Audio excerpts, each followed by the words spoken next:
بسم الله الرحمن الرحيم.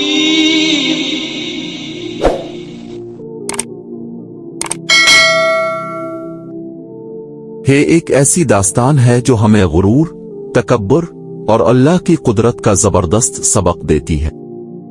اس کہانی میں ایک ظالم بادشاہ نمرود، اس کی بیٹی اور حضرت ابراہیم علیہ السلام کے درمیان ہونے والے واقعات بیان کیے گئے ہیں۔ نمرود کون تھا؟ ہزاروں سال پہلے موجودہ عراق کے علاقے بابل میں ایک بادشاہ حکومت کرتا تھا جس کا نام نمرود بن کنعان تھا۔ وہ نہایت طاقتور، مغرور اور ظالم بادشاہ تھا۔ اس کا خیال تھا کہ وہ زمین پر سب سے بڑا حکمران ہے اور کوئی اس سے زیادہ طاقتور نہیں۔ نمرود نے خود کو خدا کہنا شروع کر دیا تھا۔ وہ لوگوں کو مجبور کرتا تھا کہ وہ اسے سجدہ کریں اور اس کی عبادت کریں۔ جو اس کے حکم کی نافرمانی کرتا، اسے بدترین سزائیں دی جاتی۔ لیکن اللہ تعالیٰ نے اسی دور میں اپنے نبی حضرت ابراہیم علیہ السلام کو بھیجا تاکہ وہ لوگوں کو توحید یعنی ایک اللہ کی عبادت کی طرف بلائیں۔ حضرت ابراہیم علیہ السلام نے نمرود کے جھوٹے خدائی دعوے کو چیلنج کیا اور یہی بات نمرود کو برداشت نہیں تھی۔ کہا جاتا ہے کہ نمرود کی ایک بیٹی تھی جس کا نام بعض روایات میں رازیہ یا علینا بتایا جاتا ہے۔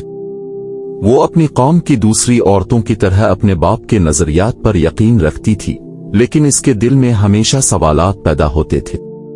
اگر میرا باپ واقعی خدا ہے تو اسے نیند کیوں آتی ہے؟ اگر وہ سب کچھ کر سکتا ہے تو وہ بیمار کیوں ہو جاتا ہے؟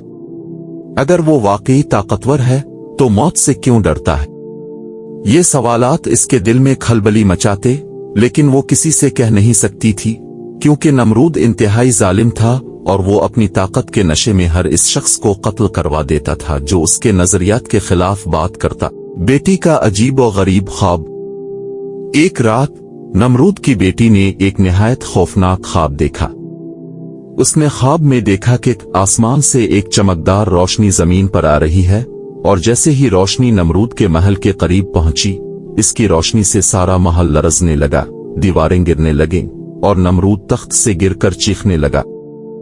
اس روشنی کے ساتھ حضرت ابراہیم علیہ السلام ایک جھنڈا اٹھائے کھڑے تھے اور ان کے پیچھے بے شمار لوگ تھے جو اللہ کا ذکر کر رہے تھے۔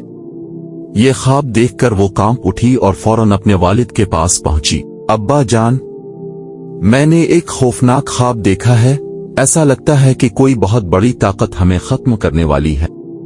نمرود نے غصے سے کہا، یہ سب بیکار باتیں ہیں، میں سب سے بڑا بادشاہ ہوں، مجھے کوئی نقصان نہیں پہنچا سکتا۔ لیکن اس کی بیٹی کا دل اب مطمئن نہیں ہو رہا تھا۔ اس نے سوچا کہ شاید یہ خواب کوئی اشارہ ہے کہ اس کا باپ جھوٹے خدائی دعوے کر رہا ہے۔ نمرود اور حضرت ابراہیم علیہ السلام کی بحث۔ نمرود نے حضرت ابراہیم علیہ السلام کو دربار میں بلایا تاکہ ان کے عقائد کو غلط ثابت کر سکے۔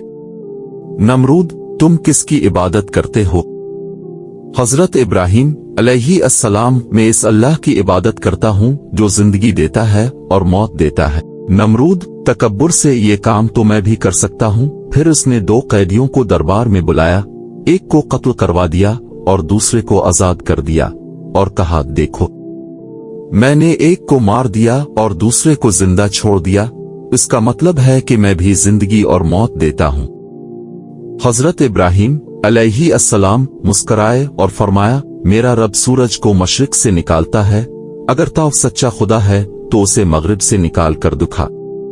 یہ سن کر نمرود حیران رہ گیا کیونکہ وہ جانتا تھا کہ وہ ایسا نہیں کر سکتا۔ دربار میں موجود لوگ خاموش ہو گئے اور نمرود لاجواب ہو کر غصے میں دربار سے نکل گیا۔ نمرود کی بیٹی یہ سب کچھ دیکھ رہی تھی۔ اس کے دل میں یقین ہو گیا کہ حضرت ابراہیم علیہ السلام سچے ہیں اور اس کا باپ ایک جھوٹا بادشاہ ہے۔ بڑھئے نمرود کی بیٹی کا ایمان لانا۔ چند دن بعد نمرود کی بیٹی نے چھپ کر حضرت ابراہیم علیہ السلام سے ملاقات کی اور کہا، مجھے وہ راستہ دکھاؤ جو سچ کا ہے۔ میں نے تمہارے رب پر یقین کر لیا ہے، لیکن میں اپنے باپ سے ڈرتی ہوں۔ حضرت ابراہیم